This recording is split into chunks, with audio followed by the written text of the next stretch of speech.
ഞങ്ങൾ എവിടെയുണ്ട് എന്ന ചാനലിലെ പുതിയൊരു എപ്പിസോഡിലേക്ക് സ്വാഗതം. ഇന്ന് മഴയൊക്കെ ഒതുങ്ങി വെയിലൊക്കെ വന്ന ഒരു കാലാവസ്ഥ, നല്ല തെളിഞ്ഞൊരു കാലാവസ്ഥയാണെന്ന്. അപ്പോൾ നമ്മുടെ ബീച്ചിൻ്റെ പുതിയ കുറച്ച് അപ്ഡേറ്റ്സ് പറയാൻ വേണ്ടിയിട്ട് വന്നതാണ്. നമുക്ക് കാഴ്ചകളിലേക്ക് പോകാം. എന്തായാലും മഴ വളരെ ശക്തമായി ബീച്ചിനെ കാർന്ന് നിന്നൊരു കാഴ്ചയാണ് നമ്മളിവിടെ വന്ന് കാണാൻ പറ്റിയത്. നമുക്ക് ആ കാഴ്ചകളിലേക്കൊന്ന് പോകാം. അഴീക്കോട് ബീച്ചിൻ്റെ മനോഹാരിത എന്ന് പറയുന്നത് തീർച്ചയായിട്ടും ഈ കാറ്റാടി മരങ്ങൾ തന്നെയാണ്. പക്ഷേ ഇത്തവണത്തെ മഴയിൽ കാറ്റാടി മരങ്ങൾ ഒരുപാട് നഷ്ടപ്പെട്ടിട്ടുണ്ട്. നമുക്ക്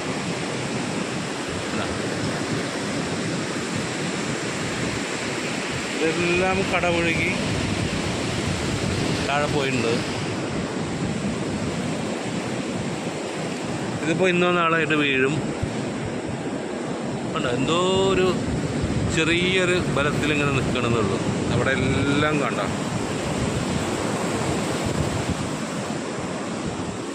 ഇതാണ് കടൽക്ഷോഭത്തിൻ്റെ അവസ്ഥ. ഇതെല്ലാം ഇന്നോ നാളെയായിട്ട് വീഴും. പകുതിയിലധികം അവിടെ വീണ് കിടക്കുന്നുണ്ട്. കണ്ടോ, ഇഷ്ടം പോലെ മരങ്ങൾ വീണുപോയി. ഇതുവരെ കടലെടുത്ത് പോയി. ഒരുപാട് ഇതുപോലെ തീരമുണ്ടായിരുന്ന സ്ഥലമാണ്. ഈ കാണുന്ന ഇവിടം വരെ തീരമായിരുന്നു. നടക്കാവുന്ന ദൂരത്തിലുള്ള മണൽ പരപ്പായിരുന്നു. അതെല്ലാം മാറി ഇപ്പോൾ മരങ്ങളൊക്കെ അതാ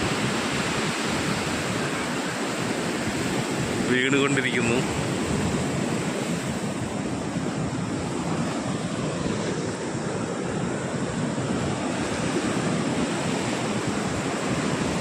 അവിടെ ഒരുപാട് മരങ്ങൾ അവിടെ വീണുണ്ട്.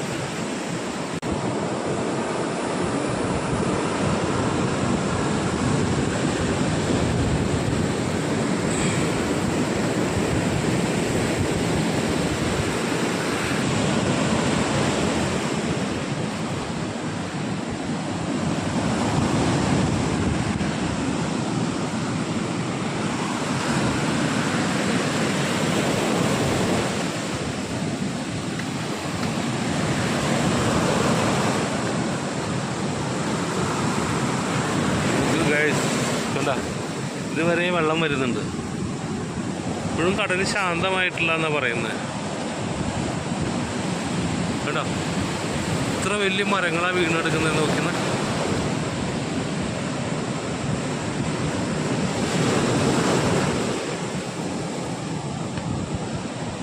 Oh my God.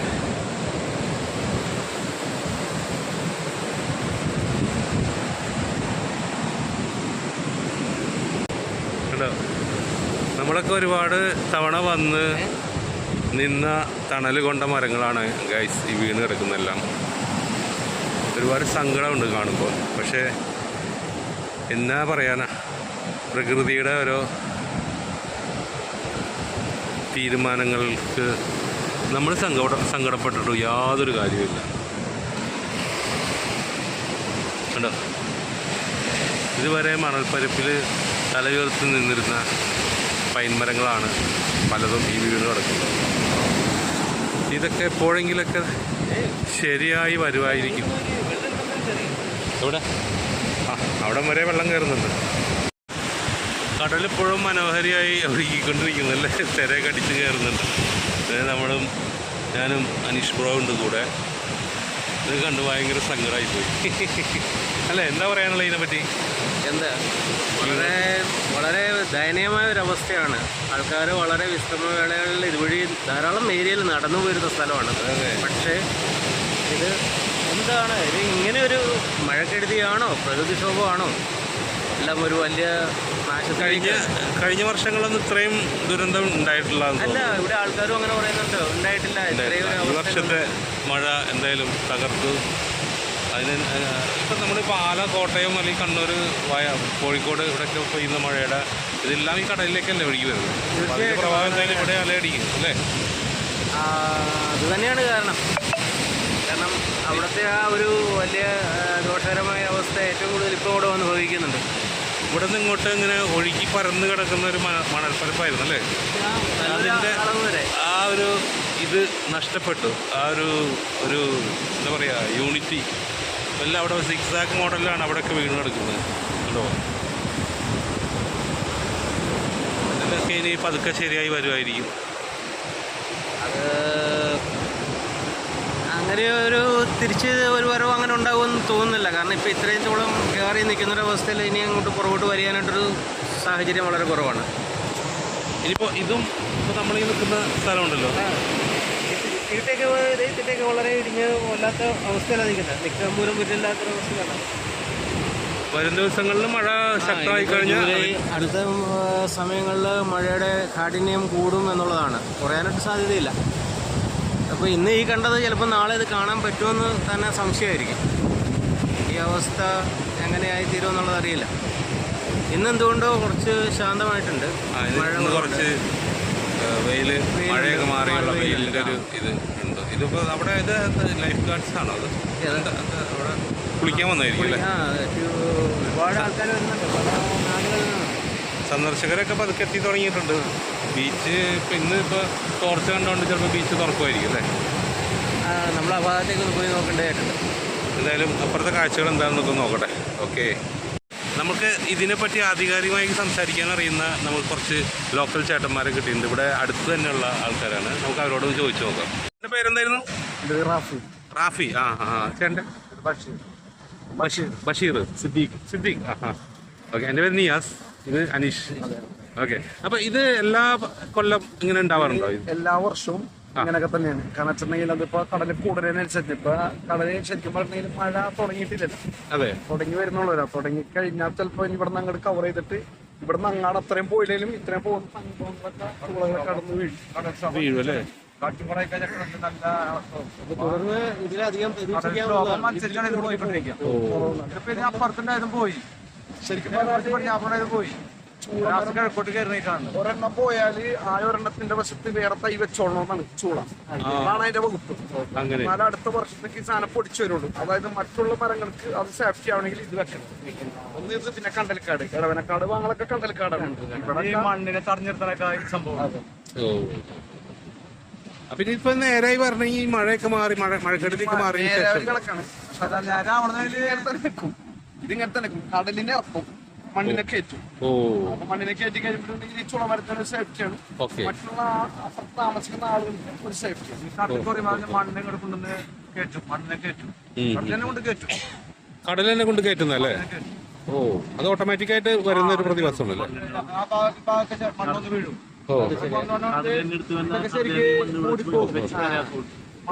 നേരത്തെ ഒരു ലെവലിൽ തന്നെ നമുക്ക് കിട്ടും. ഇതൊക്കെ ശരിക്ക് ലെവലിൽ വരും. കാരണം ഈ ചൂളമരൂടെ വെച്ചെങ്കിൽ അതിന്റെ ഫ്രണ്ടിലെങ്കിലും സീവാള് വെക്കേണ്ടത്. ഇല്ല, ഇല്ലാത്ത സ്ഥിതിക്ക് ഈ ചൂളങ്ങ അടി ഇവര് എല്ലാ വർഷവും ഇങ്ങനെ ഉള്ള സംഭവങ്ങളാണ്. ഇനിയിപ്പോ ഈ മരമൊക്കെ പോവല്ലേ? അല്ലാതെ ആരും കയറ്റി കറക്കിയിട്ടില്ല അല്ലേ? എടുക്കാൻ പാടില്ല. അല്ല, വിൽക്കാനല്ല. ഇപ്പൊ അവിടെയൊക്കെ അതൊക്കെ തന്നെ വീണ് കിടക്കുന്ന മരങ്ങളല്ലേ? അപ്പൊ ഈ മരങ്ങൾ കടലിൽ ഇങ്ങനെ എടുത്ത് കൊണ്ടുപോകും അല്ലേ? കടലിൽ കൂടിക്കഴിഞ്ഞാൽ കടലിൽ കൊണ്ടുപോകും. ഓ, വേറെ എവിടെയെങ്കിലൊക്കെ ചെന്ന് അടിയോ അത് അല്ലേ? ഓഹോ, അപ്പൊ ആളുകൾ എടുക്കും. ഇവിടുന്ന് ആളുകൾക്ക് എടുക്കാൻ പറ്റും. ഓ, അങ്ങനെ ഉണ്ടല്ലേ? തന്നെ ചെന്നിട്ടാണ് ഈ കടലിൽ കിടക്കുമ്പോ ഈ വല അടിക്കുന്ന ആൾക്കാരെ വല കട്ടായി. ഒരുപാട് ഇതുമൂലം ഒരുപാട് നാശനഷ്ടങ്ങൾ ഉണ്ടാവാൻ ചാൻസ് അല്ലേ? വലയൊക്കെ പെടും. വലയൊക്കെ പറഞ്ഞ പോലും മത്സ്യത്തൊഴിലാളികൾക്ക് വെച്ചിട്ടുണ്ടെങ്കിൽ ഇതൊക്കെ ഒരു ഭീഷണിയാണ്. അങ്ങോട്ട് പോയി കഴിഞ്ഞിട്ടുണ്ടെങ്കിൽ അവര് ഒരു ഇത്രയും മുഴം വല ഇറക്കിയിട്ടുണ്ടെങ്കിൽ അതിന്റെ പാതി ആളെ കണ്ടോളുന്നില്ല, ഉണ്ടാവില്ല അല്ലേ ഇവിടെ? അതല്ല, അപ്പൊ വേറൊരു കാര്യം ചോദിച്ചോട്ടെ.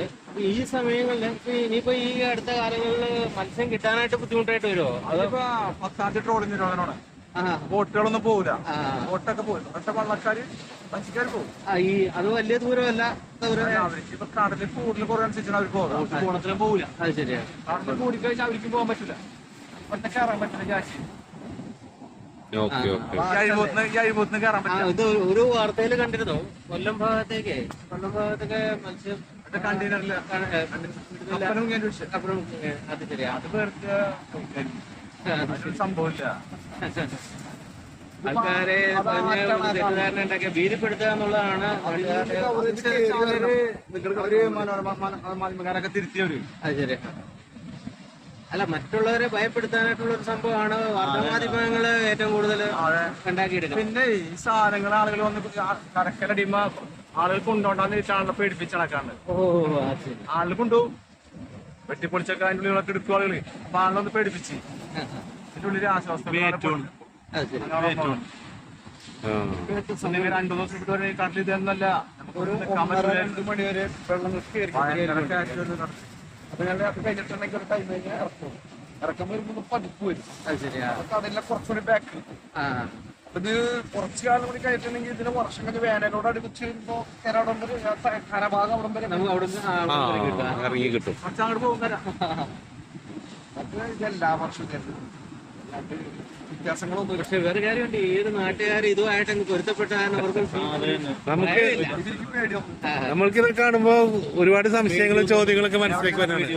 ഭാഗമായിട്ട് ഞാൻ കോട്ടയമാണ്. വല്ലപ്പോഴൊക്കെ വരുമ്പോഴല്ലേ ഈ ബീച്ചിലേക്ക് ഈ സൈഡിലേക്ക് വരുന്നത്. അല്ലെങ്കിൽ അങ്ങനെയൊക്കെയുള്ള സംഭവങ്ങളുള്ളൂ. നമ്മുടെ ഇപ്പൊ ഏരിയ എന്ന് പറഞ്ഞു കഴിഞ്ഞാൽ കാഞ്ഞിരപ്പള്ളി അങ്ങോട്ട് കഴിഞ്ഞാൽ ഇപ്പൊ രാമക്കൽമേട് ഇടുക്കി സൈഡായി അത് ദോഷമാണ്. അതാണ് ഏറ്റവും വലിയൊരു. ഇവിടെ ആൾക്ക് കടലിന്റെ പേടി വന്നു, വേറെ കുഴപ്പമില്ല. അതിപ്പോ പണ്ട് കാലങ്ങളിലൊക്കെ കിഴക്കോട്ട് ഇല്ല, ഞങ്ങള് ആ വഴിക്ക് ഇങ്ങോട്ട് വരുമ്പോഴേക്ക് സത്യം പറഞ്ഞാൽ കടലിനോട് ചേർന്നിരിക്കുന്ന വീടുകളുണ്ട്. അപ്പം സ്വാഭാവികമായിട്ടെന്ന് പറഞ്ഞാൽ ഈ ഒരു അവസ്ഥയില് ആൾക്കാർ ശരിക്കും ഭയപ്പെട്ടു പോകും. കാരണം അത് എങ്ങനെ ഇവര് ഇതിനെ അതിജീവിക്കുന്നുള്ളത്. ശരിക്കും അവർക്ക് കടലിന്റെ ശബ്ദം വരെ കേൾക്കില്ല രാത്രി. കലക്കടക്ക ആളുകൾ കേൾക്കും. ഞമ്മളപ്പുറത്തിന്റെ ആളുകളാണ്. അതെ, പിന്നെ ഈ ലെവൽ ക്രോസ് റെയിൽവേ പാലത്തിന്റെ അടുത്ത് കിടക്കുന്നവർക്ക് കിടപ്പ് ഒരു ബുദ്ധിമുട്ടില്ല. ദൂരെ നിന്ന് പുറത്തു വരുന്ന ആൾക്കാർ ശരിക്കും ഈ ശബ്ദം കേൾക്കൂല. അത് ശരി. പക്ഷെ കിഴക്കുള്ള ആള് കേൾക്കും. ഓക്കെ, എന്തായാലും ഒരുപാട് ഇൻഫർമേഷൻ തന്നതിന് വളരെ നന്ദിയുണ്ട്. ഇത് നിങ്ങളുടെ സുഹൃത്താണോ? എന്താ പേരെന്താ? ബഷീർ. അഗൈൻ ഒരു ബഷീറും കൂടി അല്ലേ? ഇവിടെ അടുത്താണോ വീട്? നമ്മൾ ചെറിയൊരു ചാനലിൽ നിന്നായിരുന്നു. അപ്പൊ ഈ കടൽക്ഷോഭത്തിന്റെ ഒക്കെ ഒരു കുറച്ച് അറിവുകൾ കിട്ടാനായിട്ട് ചോദിച്ചായിരുന്നു. പുറത്തായിരുന്നോ? ആണല്ലേ? Oh yes. ഓക്കെ, അപ്പൊ താങ്ക് യു വെരി മച്ച്. അപ്പൊ നമ്മുടെ അഴീക്കോട് ബീച്ചിൽ ഇന്നത്തെ അവസ്ഥയാണ് കേട്ടോ ഈ കാണുന്നതെല്ലാം. കടൽക്ഷോഭം ഒരു പരിധിവരെ നല്ല നാശനഷ്ടങ്ങളൊക്കെ ഉണ്ടാക്കിയിട്ടുണ്ടെങ്കിൽ കുറേ കടകളും മണൽ തിട്ടകളൊക്കെ പോയി, കുറേ മരങ്ങൾ പൈൻ മരങ്ങളൊക്കെ വീണു. ഇനിയിപ്പോൾ വരും ദിവസങ്ങളിൽ മഴ ശക്തി പ്രാപിക്കാനാണ് ചാൻസ് എന്നാണ് പ്രദേശവാസികളൊക്കെ പറയുന്നത്. അങ്ങനെയാണെങ്കിൽ ഒരുപക്ഷെ കടലൊക്കെ കയറി ഈ കാണുന്ന കടൽ കോൺക്രീറ്റ് ഭിത്തി വരെയൊക്കെ കടൽ വെള്ളം കടലിൽ കയറി വരാൻ ചാൻസ് ഉണ്ടെന്നാണ് പറയുന്നത്. എന്തായാലും പൂർവ്വസ്ഥിതിയിലേക്ക് ഈ ബീച്ച് എത്രയും വേഗം തിരിച്ചെത്തും എന്ന് നമുക്ക് എല്ലാം ആശിക്കാം.